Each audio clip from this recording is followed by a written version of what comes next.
Everybody wants to know where our home price is going in 2024. We're going to give you our best estimate today, guys. Jeremy Larkin with the Larkin Group Home Selling Team, KW Realty. And hey, it's early February 2024. Let's talk about it, guys. This is this week's deep dive coming at you from Larkin Group headquarters, downtown St. George, right at Tabernacle Street. All right, you guys ready to see what's going on here?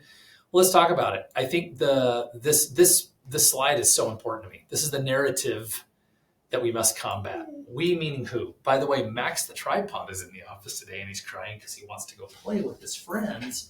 So Max is my three-legged dog. I just let him out of the office. Is that fun? There you go. Percentage of Americans who think home prices will go down over the next 12 months. If things go the way that we're being told they're going to go, momentarily you'll see why we have to combat this. Because what's going to happen is if prices do indeed go up, you're going to have sellers. Well, you know what's funny is sellers may be happy about it, right? Fixing my lamp here. But you're going to have a lot of buyers that are going to be left holding the proverbial bag. And so let's talk about this. 37% of Americans a year ago thought in January of 2023 that home prices would go down. By the end of December 2023, only 24%. Well, let's keep going. 1 of 4 still believe prices will depreciate. Okay, right? Well, let's talk about home price appreciation over time. Now, this is an interesting slide, all right? Let's keep going here. Let me explain this. This shows us over 49 years, the average home price appreciation by month, all right? So you're talking about all the appreciation of 50 years averaged out. So the first thing I would show you is there is not a month over the last 50 years that averaged depreciation. Every month saw some sort of home price appreciation. The lowest being November. Actually, kind of doesn't surprise me. November's a weird month. November, December are weird months.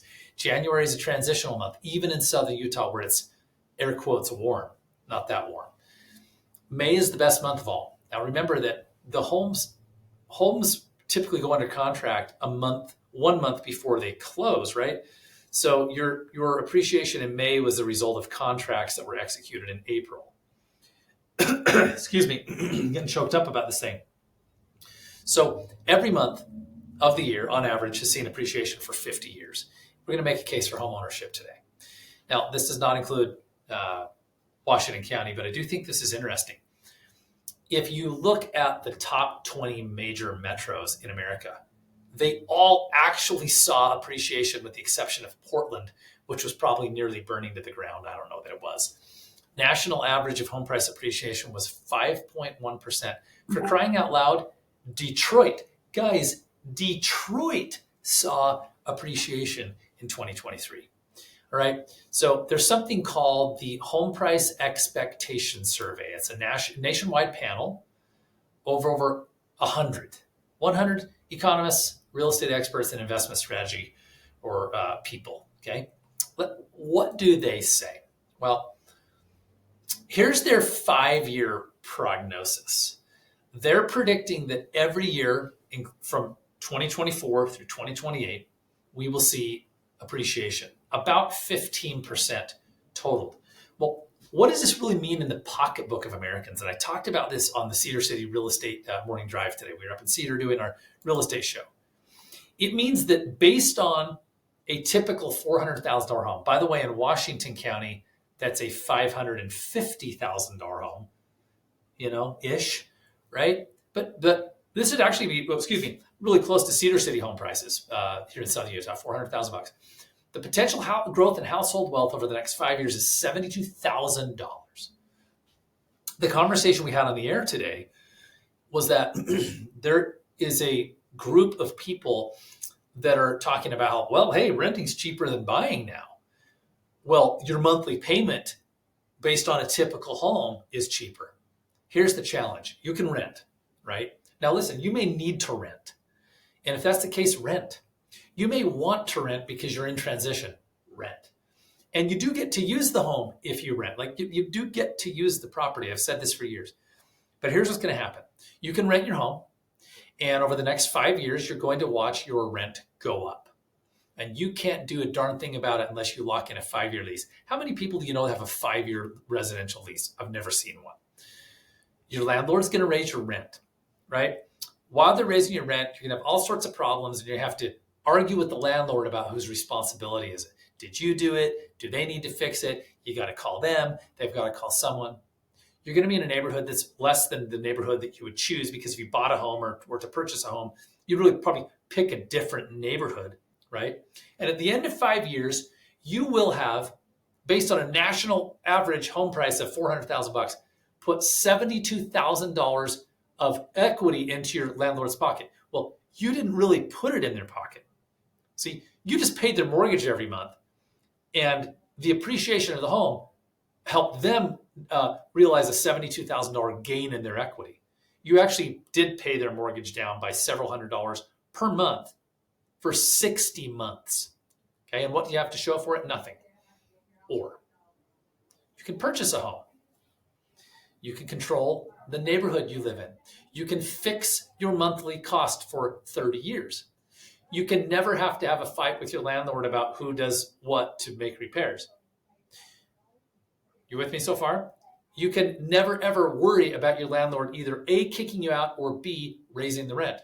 Finally, you can realize both an average of like a projected $72,000 in equity, and you can realize all of the tax gains that come from owning the home. And the last thing, which is completely unquantifiable, you can enjoy the benefits, the non-economic, non-quantifiable benefits of homeownership, which is just, there are so many. Sense of pride, realizing the American dream, having control of your life, right?